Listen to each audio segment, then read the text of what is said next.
मेरे खानदान में बहुत सारे लोग हैं जिनको मैंने 2 से 3 बार सुसमाचार बताया है, लेकिन कई बार वो मुझसे सवाल पूछते हैं। वो कहते हैं यीशु भी तो एक रास्ता है ना, जैसे हम मानते हैं किसी को वो भी एक रास्ता है। आप जानते हैं ना, इस दुनिया का सबसे बड़ा झूठ है सब रास्ते एक हैं। It is the biggest lie on this planet के जो सबसे ज्यादा लोगों को हेल में लेके जा सकता है। आज बहुत सारे लोगों को लगता है सब रास्ते एक ही हैं, सब रास्ते वहां जाते हैं। मैं आपको कहना चाहता हूं सावधान, सब एक हैं तो याद रखिए यीशु उस भीड़ में नहीं है। याद रखिएगा इस चीज को। अगर कोई कहता है ना सब एक हैं, तो मैं कहना चाहता हूं ओके होंगे आपके लिए, लेकिन हमारा प्रभु वहां नहीं खड़ा है। यीशु ने नहीं कहा मार्ग सत्य जीवन मैं भी हूं, उसने कहा मार्ग सत्य जीवन मैं ही हूं। परमेश्वर ने नहीं कहा मैं भी हूं, उसने कहा मैं जो हूं सो हूं। I am that I am and he is a great I am। अब उनका क्या, जिनको आप कई बार, मेरे खानदान में बहुत सारे लोग हैं, जब उनके लाइफ में संकट आते हैं तो वो मुझसे प्रार्थना करवाते हैं, और जब प्रार्थना के बाद काम हो जाता है तो वो महिमा किसी और को देते हैं। हाँ मैंने देखा है, कई बार तकलीफ में आते हैं तो बोलते हैं प्रेयर तो करो, और जब मैं प्रेयर करता हूं परमेश्वर उनकी प्रभु हमारी दुआओं को सुनता है, उनके लाइफ में कुछ करता है, तो कहते हैं थैंक यू, लेकिन मैं जिसको मानता हूं उसने भी तो किया ना मेरे लिए। मैं उनको बोलता हूं वेट कर, मैं सेकंड विपत्ति का वेट कर रहा हूं तेरी। आप जानते हैं,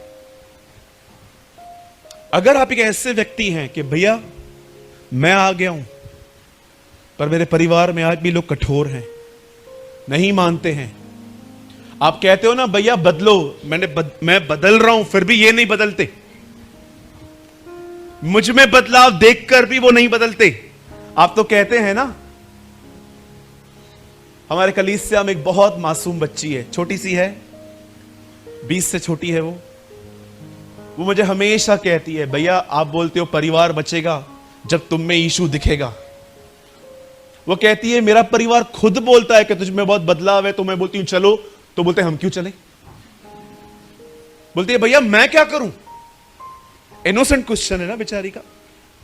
आप कहते हो ना कि हमारा परिवार आएगा अगर हम में चेंजेस आएंगी, तो मेरा परिवार तो बोलता है कि तू बहुत बदल चुकी है, थिएटर में नहीं जाती, हम डाइनिंग टेबल पे बैठते हैं गॉसिप करते हैं, तू नहीं करती हमारे साथ, हम टीवी चलाते हैं तू अंदर चली जाती है, इतना बदल चुकी है, पता नहीं प्रेमानी ने कौन सा क्या जादू किया है। उसके परिवार में ऐसे भी बोलते हैं तेरे पास्टर ने तुझ पे मैजिक किया है। तो वो कई बार बोलती है नहीं नहीं पास्टर ने नहीं, जीसस ने मैजिक किया है। वो भी बोल के आती है ऐसा। अब बताएं अब क्या करें। मैं आपको एक चीज बताना चाहता हूं, इसे करिए, कितना भी कठोर परिवार क्यों ना हो, आज अगर हमारा है तो कल भी हमारा है। जो खुदा आज में खड़ा है वो कल में भी खड़ा होगा। आप जानते हैं एक दिन इब्राहिम को परमेश्वर ने कहा उठा अपने बच्चे को और उसे मार। जब इब्राहिम उसे मारने ही वाला था, प्रभु उसे रोक के, जानते हो, एक शपथ खाते हैं। आई डोंट नो आप में से कितने लोगों ने यह बात जानी है कि परमेश्वर ने अपनी शपथ क्यों खाई वहां पर। मैंने बाइबल में बहुत कम बार देखा जब खुदा ने अपनी कसम खाई। एक दिन पौलुस ने कहा प्रभु के जीवन की सौगंध, हर एक घुटना टिकेगा, हर एक जुबान स्वीकार करेगी कि वो परमेश्वर है। पर जानते हो इब्राहिम जब अपने बेटे को मारने ही वाला था, तब बाइबल बताती है परमेश्वर ने उसे रोककर एक शपथ खाई। जानते हो इस शपथ में क्या कहा गया। परमेश्वर इब्राहिम से कहता है अब मैं अपनी शपथ खाता हूं, मैं तुझे आशीष दूंगा और मैं तेरे वंश को ब्लेस करूंगा। प्रभु कारण क्योंकि तूने मेरी मानी है, क्योंकि तूने मेरी मानी है। परमेश्वर कहता है ओ जीसस, परमेश्वर इब्राहिम से कहते हैं मैं तुझे और तेरे वंश को ब्लेस करूंगा, उसका कारण यह है क्योंकि तूने मेरी बात मानी है। ब्रदर, आप क्या बोलना चाहते हो? जैसे खुदा के साथ आज तक चलते आए हो, चलते रहो, क्योंकि याद रखिए आज या कल वो आपके वंश को बचा लेगा।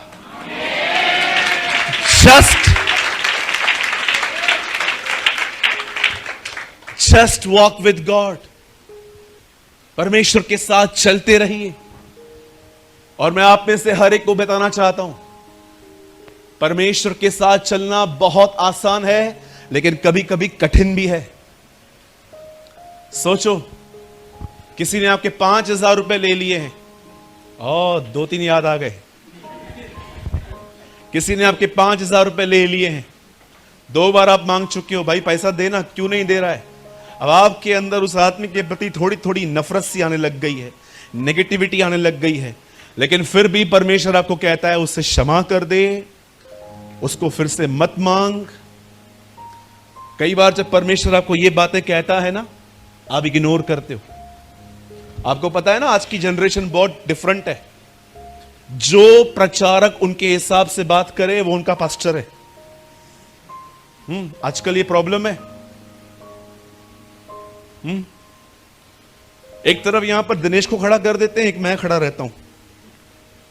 मैं कहता हूं पश्चाताप करो, मन फिराओ, स्वर्ग का राजा निकट है।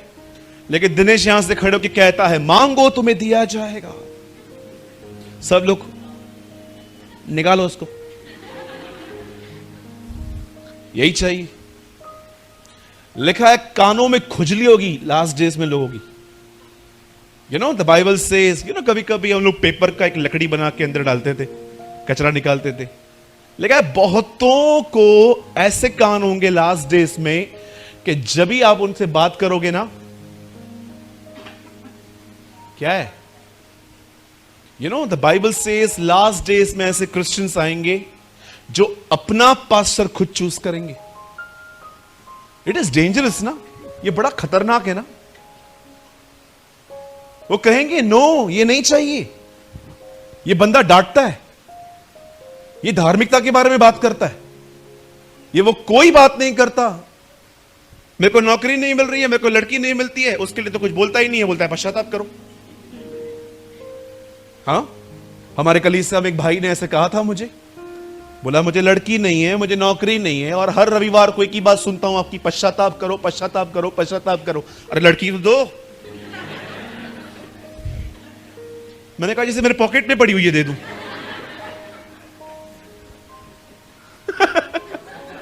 अंत के दिनों में बोलो बाजू वाले को, अपना पास्टर खुद मत चुनो, जिसको खुदा ने ठहराया उसकी सुनो।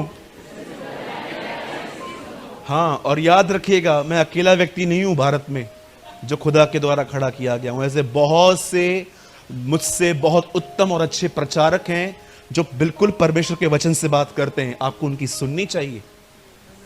लेकिन जो सिर्फ आपको मोटिवेशनल प्रीचिंग्स दे, काम हो जाएंगे, घर के ऊपर एक और माला बन जाएगा, लॉटरी लगेगी, ये होगा वो होगा, दूर रहो ऐसों से।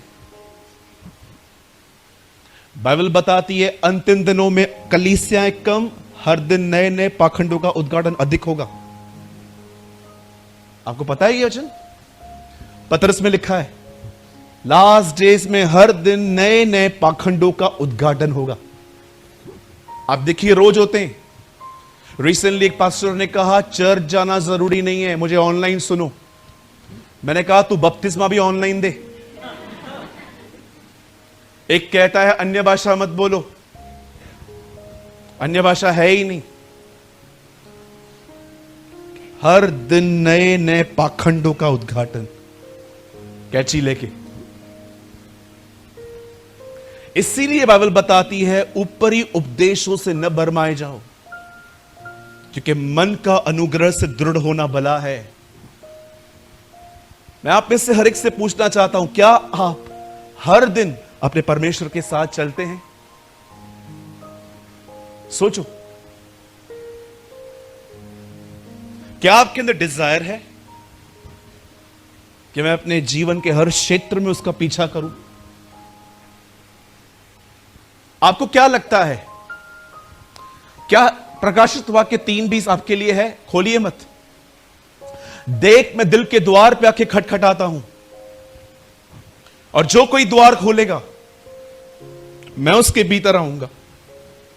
अब आप मुझे बताइए, आप में से बहुत सारे जो लोग हैं ये वचन बताते ही अविश्वासियों को हैं। नए नए लोग आते हैं, सिस्टर दरवाजा खोलो, प्रभु आएगा, आओ सरेंडर प्रेयर करते हैं। ऐ हमारे पिता, ऐ हमारे पिता, तू जो स्वर्ग में है, तू जो स्वर्ग में, मैं पापी हूं, मैं पापी हूं। तो क्या ये वचन हम पे लागू नहीं है? हो सकता है कि आपने यीशु को अंदर ग्रहण किया है, लेकिन आपके जीवन के बहुत सारे क्षेत्र हैं जिनमें वो नॉक कर करके थक गया है। क्या मैं ये भी ठीक करूं? क्या मैं ये भी ठीक करूं? क्या मैं ये भी ठीक करूं? सोचो, अगर आप एक भाई हैं और आपकी दाढ़ी, आजकल दाढ़ियां कैसे हो रही हैं, बाल कैसे हो रहे हैं। कुछ कुछ लोगों के बाल देखो, आप इधर नहीं है, प्रभु का अनुग्रह है, आप कुछ लोगों के बाल देखोगे ना, मतलब ऐसा लगेगा कि डीमन घुसा है, दुष्ट आत्मा घुसी है इसके अंदर। हाँ चेतन भाई, इधर से बाल गुम, इधर से बाल गुम, बीच में जो है ना ग्रीन। मैं लास्ट टाइम नीचे उतरा, मुझे एक भाई मिला, मैं उसको देख के डर गया, बीच में ग्रीन बाल थे। मेरा मन कर रहा था मैं 2 मिनट उससे पूछूं, तेरे ऊपर रोड रोलर गुजर के गया था क्या? या कभी कभी आप देखिए, हम लड़के लोग दाढ़ी बढ़ाते, भाई दाढ़ी बढ़ाना कोई प्रॉब्लम नहीं है, लेकिन तुझे दाढ़ी रखने से ज्यादा इस बात में तो मजा नहीं आता कि लोग मुझे देख रहे हैं, तो तू एक नंबर का ढोंगी है। क्या बोला आप? नहीं सुने बरोबर? फिर से बोलता हूं, तू एक नंबर का ढोंगी है। हां आजकल है, मैं उनके लिए बिल्कुल नहीं कह रहा जो ऐसे ही अपने लिए रखते हैं, लेकिन आजकल देखिए, अगर प्रभु यीशु मसीह को आप कहो कि प्रभु आप इस कमरे में भी आओ, खटखटा रहा है वो कि मैं कुछ तेरे को सलाह दूं उसके बारे में, बेटा सिंपल रहे, सोबर रहे, तो क्या आपने उसके लिए दरवाजा खोला है? कितनी बहनें हैं जो प्रभु के सामने इस दरवाजे को खोल के बैठी हैं, प्रभु जो ड्रेस आप बोलो मैं वही पहनूंगी।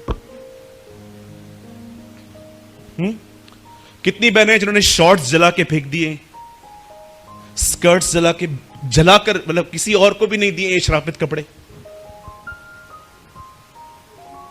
पौलुस फिलिप्पुस एक जगह पे गया, उसने वहां पे प्रचार किया, लिखा है जादू टोना करने वालों की किताबें निकली जो 50,000 रुपए की थी। और मुझे लगता है फिलिप्पुस आज अगर बॉम्बे में आ जाए तो ढेर सारे शॉर्ट्स और स्कर्ट्स को जलाने की कोशिश करेगा कि इनको जलाओ पहले। Yes, this is true. आज लोग डिसीव हो रहे हैं। जिसका नाम आपने अपने सर पे लिखा है ना, उसका जीवन भी हृदय में लो। याद रखिए, रेवलेशन में लिखा है उनके सरों पे उनके पिता और उस मेमने का नाम लिखा हुआ है। ये आपको नहीं दिखता, लेकिन दुष्ट आत्माएं दिखती हैं, दुष्ट आत्माओं को दिखता है। कितनी बड़ी बात है ना, अय्यूब को नहीं पता है, लेकिन शैतान को पता है कि अय्यूब के घर के आसपास बाड़ा है। वो आके कहता है, अरे तू कहता है इसको मार, मैं मारूं कैसे, तू बाड़ा तो हटा। बहुत सारी चीजें आप नहीं देख पाते हो, लेकिन शैतान देख लेता है। वो जानता है कि आपके माथे पे क्या लिखा है।